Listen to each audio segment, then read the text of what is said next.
به نام خداوند. به ادامه درس های ریاضی امروز مثلثات میخوانیم و درس ما رسیده به نسبت های مثلثاتی. اما قبل از اینکه نسبت های مثلثاتی کار کنیم یک نکته بیرونی از هندسه میگم به شما، باز میگم نسبت های مثلثاتی رو میخوانیم خود شما. نکته ما چند مثلث در هندسه معرفی میکنیم که یکی از اون مثلث ها مثلث قائم الزاویه هست. مثلثی قائم هم میگن، قائم الزاویه فرقی نمیکنه. ما اول مثلث قائم الزاویه رو به شما معرفی میکنیم که یک درسی از هندسه، باز میایم درس مثلثات خود که نسبت های مثلثاتی هست آغاز میکنیم. ببینید مثلث قائمه چی هست، مثلث قائم الزاویه چی هست. ما اول کوتاه تعریف میکنم، باز خود شما توضیح میدم. مثلث قائمه مثلثی است که یک زاویه آن 90 درجه باشد. یک زاویه 90 درجه باشد.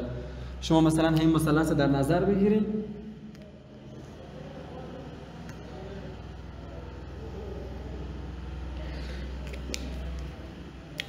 زاویه 90 درجه یک زاویه راستی تشکیل میشه. همین زاویه راستی که تشکیل میشه این 90 درجه است. میگن زاویه قائمه. مثلث قائمه مثلثی است که یک زاویه 90 درجه باشه. همین زاویه یک راستی که اینجا تشکیل میشه، همین زاویه یک راست میگن قائمه. قائمه یعنی راست. الان یک اصولی وجود داره به خاطر نامگذاری زوایا و اضلاع. ما همیشه زوایای مثلثی که نامگذاری میکنیم از حروف بزرگ انگلیسی استفاده میکنیم. از حروف بزرگ انگلیسی به خاطر نامگذاری زوایا. مثلا این زاویه A میگیم، این زاویه B، این زاویه C. زاویه های مثلث با حروف بزرگ نامگذاری میکنیم. اما اضلاع چه رقم نامگذاری میشه؟ همین زل که روبروی همین زاویه قائمه قرار داره، هر زل نظر به زاویه روبروی آن نامگذاری میکنیم. نامی زاویه B هست، نامی زل رو هم B میگذاریم. اما اضلاع با حروف کوچک نامگذاری میشه، حروف کوچک انگلیسی. این زلم چون روبروی زاویه A قرار داره، نام زلم A میگذاریم، نام زلم C. اضلاع با حروف کوچک، زوایا با حروف بزرگ. این شد نامگذاری.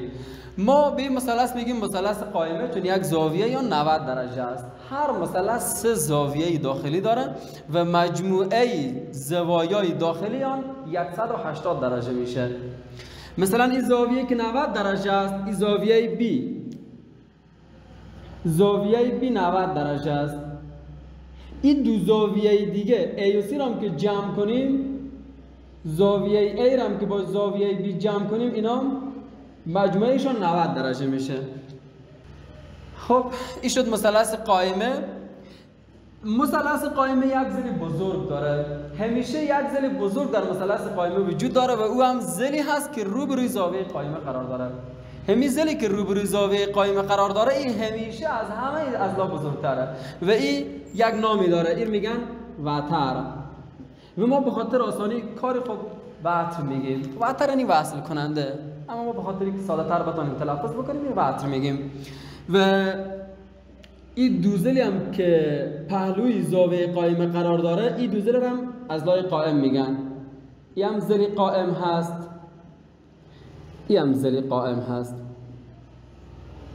زل هایی که به کنار زاویه قائمه قرار داره اینا رو میگن زل های قائم یا اضلاع قائم. این زلی بزرگ که روبروی زاویه قائمه قرار داره این وتر هست. الان یک قضیه مشهوری در مثلث قائمه وجود داره به نام قضیه فیثاغورس.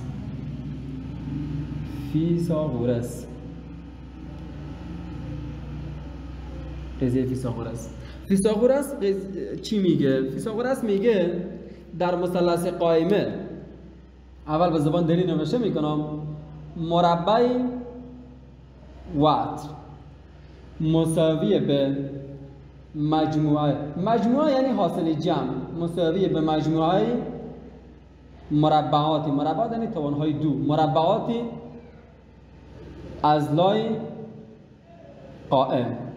اضلاع قائم.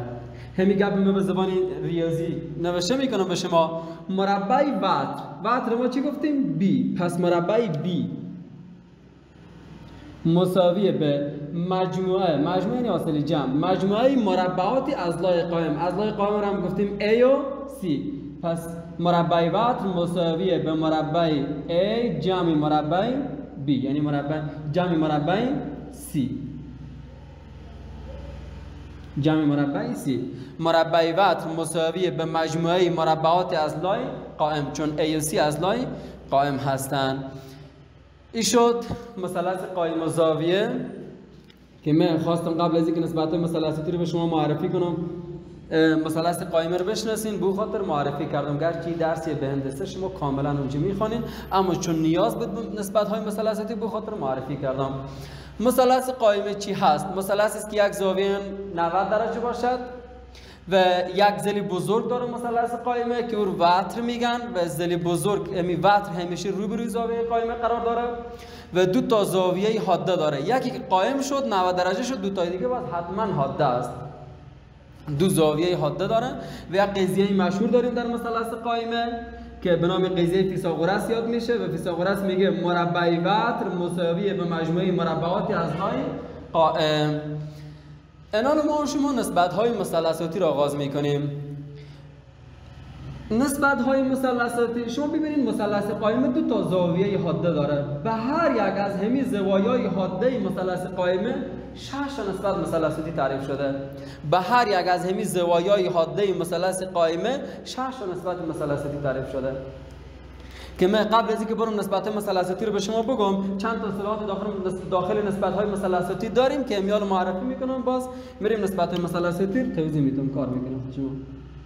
سعی کنین فرض کنین من همین زاویه یک نامی میگذارم مثلا به نام الفا یا هر نام دیگه فرق نمیکنه. ما چند تا اصطلاح داریم داخل نسبت های مثلثاتی میگیم ضلع مجاور، ضلع مقابل.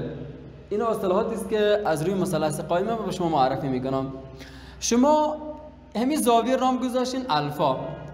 این ضلع همین ضلعی که کنار زاویه الفای ماست این میگیم ضلع مجاور. مجاور یعنی کنار پهلو. اما این ضلع که روبروی زاویه الفاست این میگیم ضلع مقابل. مقابل یعنی روبرو و وتر هم که همیشه ثابته. همیشه ضلع بزرگ ما میگیم وتر. این ضلعی که پهلوی زاویه است این میگیم مجاور. این ضلع روبرو هم میگیم مقابل. پس منظور از مجاور و مقابل همو اضلاع قائمه. هرگاه ما مجاور مقابل میگیم منظور ما همو اضلاع قائمه. به کدام زاویه؟ به زاویه مورد نظر. همین زاویه شما در نظر بگیرین. این ضلع پهلوی میشه مجاور، این ضلع روبروی میشه مقابل. اون ضلع هم که میشه وتر. ما اون مجاور و مقابل گفته نمیتونیم. مجاور و مقابل منظور ما همین دو تایه اضلاع قائم. پس حالا میایم نسبت مثلثاتی رو شما معرفی میکنیم. به هر یک از همین زوایای حاده 6 نسبت مثلثاتی وجود داره. اگر من مثلا همین زاویه در نظر بگیرم این رو بگم الفا، باز این میشه چی؟ اگر ما این زاویه حاده رو بگیم الفا باز این میشه ضلع مقابل چون روبروی زاویه ما قرار داره. این میشه ضلع مجاور او که وتر همیشه وتره. خب 6 تا نسبت مثلثاتی داریم. اولین نسبت مثلثاتی ما این رقم نوشته میشه SIN. این خوانده میشه ساین. و ساین چی رقم تعریف میکنن؟ میگن ساین ضلع مقابلی بر وتر.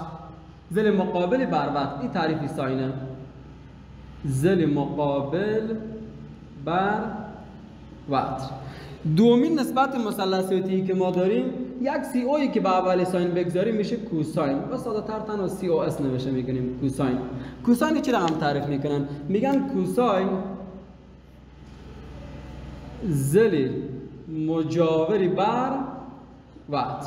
این تعریفات دانه به دانه شما باید حفظ کنید که فردا در سوالایی که کار میکنیم باز مشکل نداشته باشیم چون همه سوالا با استفاده از این تعریفات ما شما کار میکنیم. نسبت بعدی TAN نوشته میکنن یا بعضیا TAG نوشته میکنن، فرق نمیکنه. این خوانده میشه تانجانت. تانجانت که هست ضلع مقابل بر ضلع مجاور.